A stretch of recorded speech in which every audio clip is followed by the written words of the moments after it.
What is going on, everybody? Welcome back to the Beaman Build Shop. Today we're doing all things roll cage. So yesterday we took some time and got the entire interior pulled out of the truck. I had my nephew and my son-in-law nice enough to come over and help me out since I'm way behind. It's currently April 27th and I feel like we're going backwards faster than forwards. Wanted to show you guys where we're at. I'm going to try and give you a little walkthrough on how I'm going to be putting this cage in, show you how I'm going to do it, the things I've learned, things I like to do. So hopefully that'll help you guys out. Looking forward to getting to it. Let's get some work done. Okay, so I have the boys helping me out right now. They're actually doing the sway bar on the truck. And I'm gonna start looking at how to best get this roll bar installed. So I'm looking at the main hoop and where I wanna situate it. So I've put the seat plates in place so I have a good idea. I measured my seat belt brackets so I know where those are. So I've determined that the best spot to blow through the floor is gonna be right in this area. So I'm gonna go ahead and go through the floor, set the main hoop, and then everything else is gonna key in after that main hoop. So let's take a couple of minutes here real quick just to go over what an 850 cage cert is. So what that means is for NHRA rules, you are allowed to run down to an 850 quarter mile time or a 550 eighth mile time. So with this truck, it's going to have enough power to do well under 10 seconds in the quarter mile. So I wanted to make sure that we had the capability to get our 850 cert so we can run those speeds at the drag strip. An 850 cage cert needs a few things. So we're cutting through the floor because you have to be tied into the frame, welded into the frame. You cannot bolt it. It has to be welded to the frame. And you have to have a total of 10 points of contact. That is your 850 cage cert is 10 points of contact. So it'll be a main hoop, which you see me put in. You have the two rear down bars, which have to be 30 degrees from vertical or horizontal. So there's enough triangulation there to actually make them work. You have your two A-pillar bars, you'll have your halo, in this case, or a windshield bar. You'll have two door bars and your harness bar. So that's the 10 points that are required. You'll see me put in some cross braces on this cage just because I think they look cool and it adds a little more structural integrity.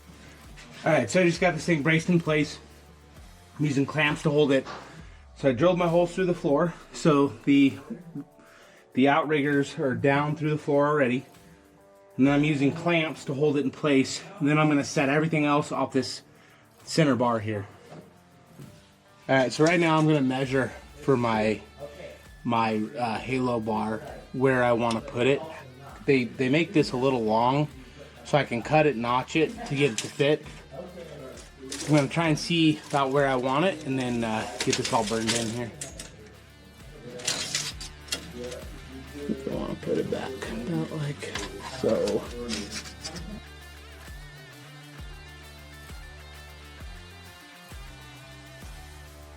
Time to notch some tube. It's always fun when you're getting close enough to notch the tube. It means you made it somewhere, you know?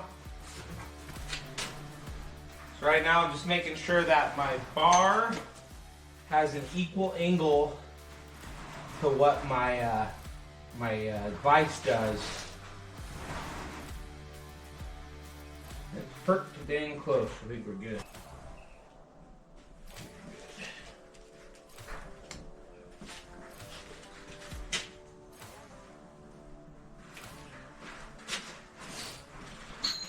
My biggest thing with this is go slow and use lots of lube. Lube.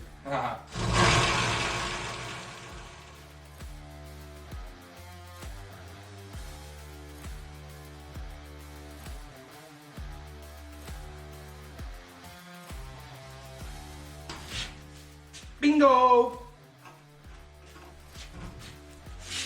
Alright, we'll start to clean this bad boy up, but it's looking good.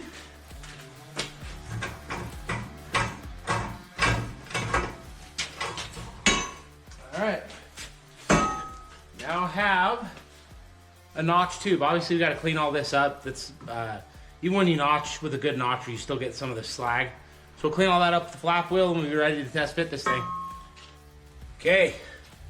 We got our roof bar or halo bar notched, cut the length and in place. Got it right where we want it now. Just gonna do some last double checks here. Looks like we're in a pretty good spot. So I'm just gonna hold this thing tight and then I'm going to throw a tack on this tube. And then there's a couple nuanced rules. If you don't have a factory firewall, you have to run a dash bar. That's an NHRA requirement. And if you do not have factory frame rails that sit outside of the driver's knees, you also need to run rocker bars that will tie your front and rear drop points for the cage together underneath the rocker pin.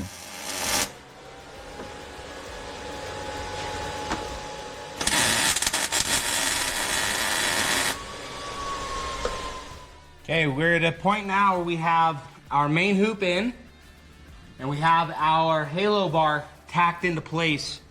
So the next piece I'm gonna go after are these windshield bars, these little runners. So the first thing we're gonna do is just get a hole notched in the floor, then we'll start figuring out our measurements for the actual bar placement. The real trick to this is where I wanna put it. There's a bunch of wiring and that makes me super nervous. My fingers are gonna be entirely too close to this hole saw, so this could be entertaining. I value my fingers.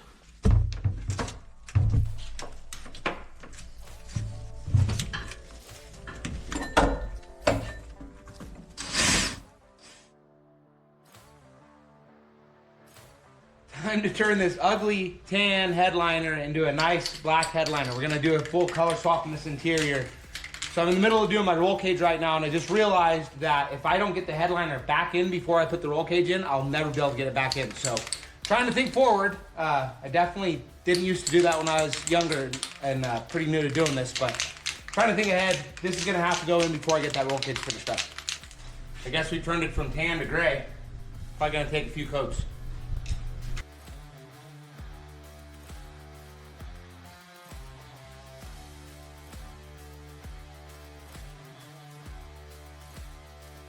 I feel like every time I do a coat and I feel like I have good coverage, it kind of absorbs into the material and then it looks like a lighter color again.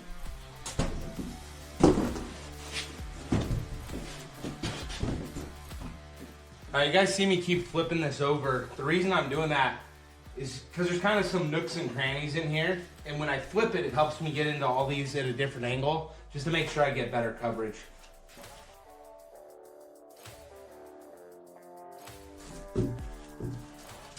Starting to look halfway decent now.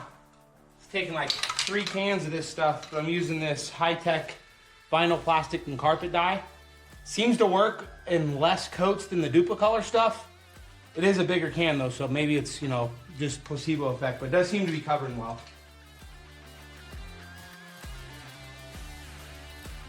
Okay, I think that's a wrap. It's looking pretty good. Turn it a little more close to the camera than you guys can see. So we'll let it dry just a little more to see if it's where we need it to be, but overall, compared to the tan it was before, it's looking pretty dang good. A couple light spots I think I'm gonna hit real quick, but overall I'm very, very happy with that.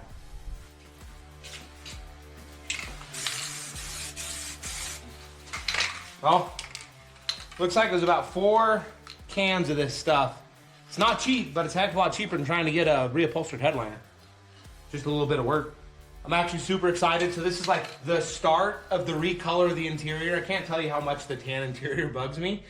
So everything will be getting this treatment, getting swapped over to black. It's just the hard plastics are a lot more work because you have to do like an adhesion promoter and you have to clean them really good and you have to scuff them, but the result will be totally worth it. Like there's no black interior 3rd gen Rams outside of Limiteds or Laramies that I know of. So hopefully this will come out awesome. I'm excited. Welcome back everybody to the Beaman Build shop. It's another wonderful evening where we get some work done. Got a brand new fancy camera, so I'm excited to see how this footage turns out. Even got a professional YouTuber microphone, so I'm feeling like I'm professional.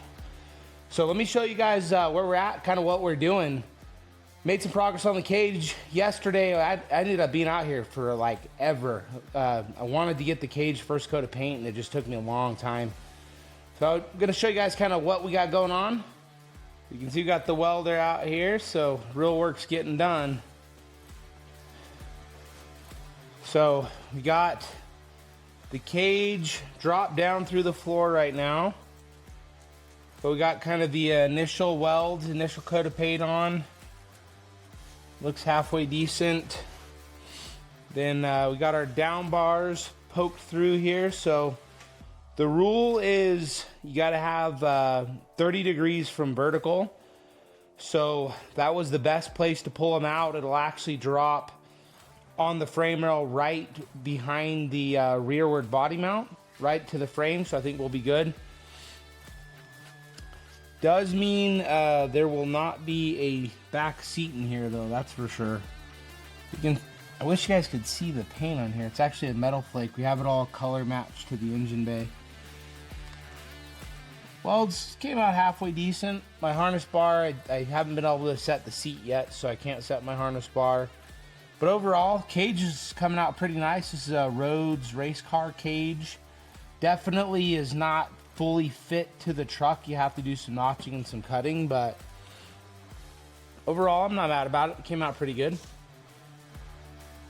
So I'm going to try and get some more work done tonight. Check in with you guys in a few minutes.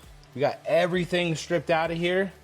You will notice that that headliner definitely does not look like it did when this truck came in here. So everything on this truck is tan. Now we have a nice black headliner. You can see not weld porn, but you know what? I'm not a professional welder. It'll stick together.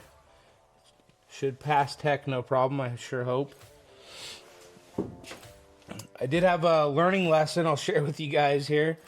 So you can see we have a Swiss cheese floor that I'm going to have to repair. So initially I had this great idea that I was going to use this hole and like I was going to run the cage right along this A-pillar. And then I realized that, go over here and get the reason why I have an extra hole in the floor. So I realized that this guy is also tight to this A-pillar. So with this guy in place, if you look where that hole lines up, it would have put the cage literally right into where all my gauges are supposed to mount. So I ended up having to move that in an extra couple of inches to be able to fit my A-pillar pod. Worked out better anyways. I really like the way it came out. Lines up really nice. So I'm going to show you guys a disaster. I hate that I have crap all over my yard right now, but you can see those seats. Those will never go back in. And then every single interior piece out here that you see that is currently tan is going to change over. I'm going to dye every single one of these pieces black. So the goal when we get done is this whole interior will be black and look like it's brand new. So hopefully it doesn't take me forever, but I didn't realize how many pieces there are. There's just so many, but we're gonna get through them. I've done 3 pieces so far out of the 50. So we'll see how it goes. Engine bay is coming together nicely. Everything's super dusty right now. Ignore the very ugly cap. That'll be a black anodized cap here very soon. But along here you can see we'll clean up these rubber grommets, but what's typically a whole bunch of wiring is now a whole bunch of nothing because all the wiring is tucked up in this cowl. So I ran in, if you look here, I ran the factory harness. I cut a 2-inch hole right here and I ran it up into the cowl, and then it runs back behind everything all the way over. And then these will all be tucked down. You won't see them once the cowl's back on. And the only wires that come out are, so I relocated the vacuum motor because I still want my HVAC controls in my cruise control. I'm picky like that. So you have one wire coming out here, but it's nice and clean. And then we have the wiring harness for the front headlight is coming out right here. And I think I'm gonna have to do that for this AC line that's right here. So I'm really considering though doing a little extra work and actually tucking that wire up into this fender. So there's a little bit of room back here that I think I could get it to tuck so you don't see this piece. But with the hood stack being right there, I don't know that you'll see it, but I just know it doesn't look the best, so I think I'm going to change that up. Maybe I can make it look a little better. But overall, firewall cleaned up really, really nice. Painted the master cylinder and everything, so all that is color matched. So the color scheme on this is, so the engine block itself is this metallic black color. You can't really see, I don't know if you guys can see that at all, but it's like a nice pearlescent metallic black. So that's the engine block color, and then all of our accents is this illusion copper by Prismatic powders. So the the outside of the truck is going to be the exact inverse of this. So the primary color for the outside of the truck will actually be this color, and all the accent pieces will be a metallic black color. So really cool stuff to come. I'll show you guys that as we get there. But things are coming together, and that ugly hood, that's gonna go away. We have big plans. Excited to share it with you guys. Please excuse the giant mess in the truck. I am obviously working here, but you can see got our main hoop in. That spreader bar isn't even tacked in. I just put it in there to keep the width correct. Then we got our halo. Halo's in place here. Then we got both the down bars tacked into place, so everything's cut, notched, and in the correct location here. Still got a lot to go, but definitely made some progress tonight. Deb's gonna have a heyday with this. Time to turn this ugly tan. Perfect timing. The instructions aren't very clear. It just shows pictures. It shows pictures. There's some words, There is but some words, but who listens we to can't read words. Holy shit, dude.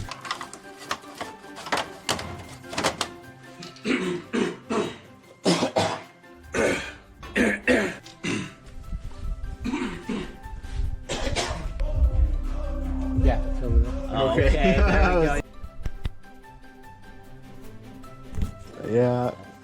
Yeah, she's gonna come up with a new nickname for you. Oh, Or me. I was gonna say, I feel like it's a team ordeal.